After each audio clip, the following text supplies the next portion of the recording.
about St. Nick? Yeah, Bob, tell us a story. Sure, I'd love to.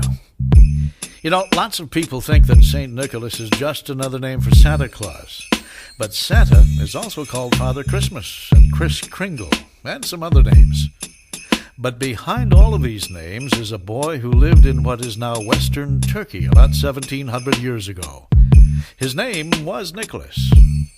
Now, when Nicholas was a little boy, a plague struck his hometown, and both his parents got sick and they died. And he went to live with his uncle, who was a monk in a monastery, who taught him all about God and Jesus. Now, when Nicholas's parents died, they left him all of their money. But monks are supposed to be poor, so Nicholas resolved to give it all away, especially to other children in trouble. There's a wonderful story about 3 girls who could not get married because they had no dowries.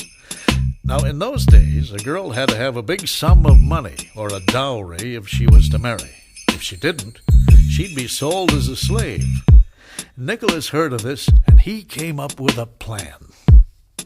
Late at night, he tossed a stocking full of gold coins through the bedroom window of the oldest daughter, and soon she married a good husband.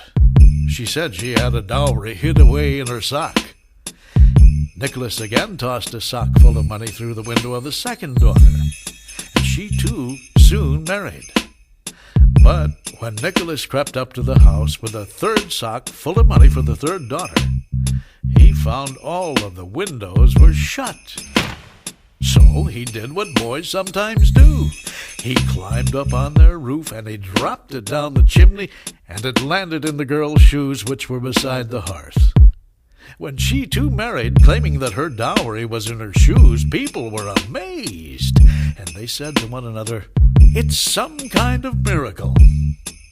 St. Nicholas was an orphan boy who became a priest and then a bishop, who loved Jesus and God and gave away all of his wealth to the poor, and especially to children in trouble.